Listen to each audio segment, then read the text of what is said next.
trong lo chát mau vây hai trong nâng do cái tự vô mau vây មិនបាត់ឡងអាឆាតពេលមកហើយថាមកភ្លឹបផ្លែត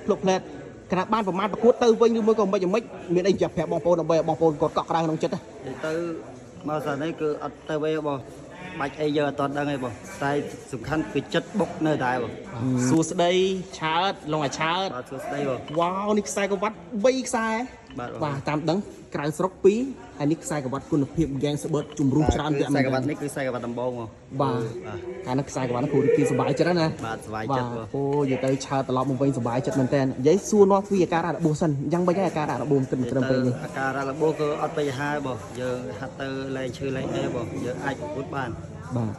ពេលឡាំជាមួយសិស្សប្អូនទាត់បោសាក់ទាត់អីហ្នឹងគាត់ថាប្រហែលភាគរយហើយនៃពីមុនយើងពីដែរ និយាយទៅឥឡូវទៅគឺចូល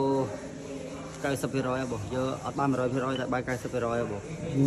90% ហើយ បាទ ដូច្នេះអាទិត្យនេះដូចមានកាប់ឆាត់ចេញប្រកួតនៅលើសង្វៀនវិញហ៎ បាទ ប៉ះជាមួយនឹងកីឡាករបរទេសផងគិតថានឹងធ្វើបានល្អជួយបងប្អូនទេឬមួយក៏មិនទេឆាត់ និយាយទៅ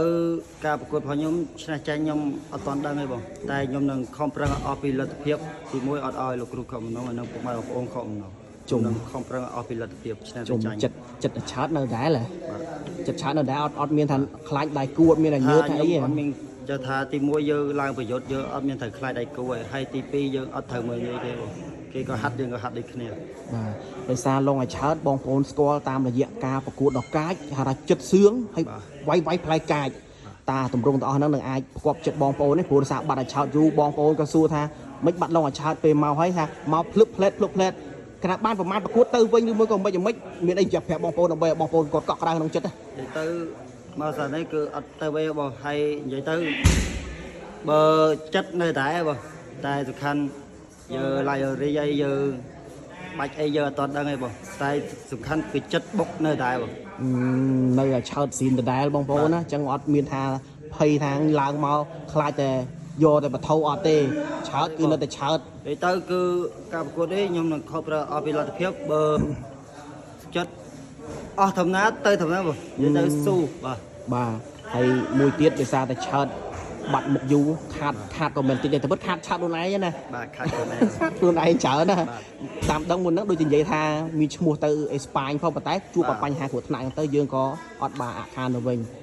ដូច្នេះសង្ឃឹមថាឆើតត្រឡប់មកវិញលើកនេះនឹងសាងប្រវត្តិសាស្ត្ររបស់ខ្លួនឯងឲ្យកាន់តែល្អជាងមុនចង់ឲ្យបានថាល្អជាងឆើតពីមុនទៀតណាអត់ដូចមុនទេពីមុនថាមួយជំនាន់ផ្សេងឥឡូវចង់បានជំនាន់នេះល្អនេះ ក្លឹបថ្មីនេះខ្ញុំនឹងខំប្រឹងជាងនៅក្លឹបចាស់ទៀតបងនិយាយទៅយកមកក្លឹបថ្មីនេះកន្លែងធំនិយាយទៅកន្លែងស្នាក់នៅវាល្អហើយដល់ការហូបចុកអីវាល្អបង អូខេតែសង្ឃឹមថានឹងមានសមិទ្ធផលរបស់ឆើតថ្មីមកដាក់តាំងក្នុងទុំក្នុងក្លឹបថ្មីនេះ បាទបងបាទខ្ញុំនឹងខំប្រឹងខ្លាំងជាងពីមុនទេបង អរគុណច្រើនឆើតអរគុណ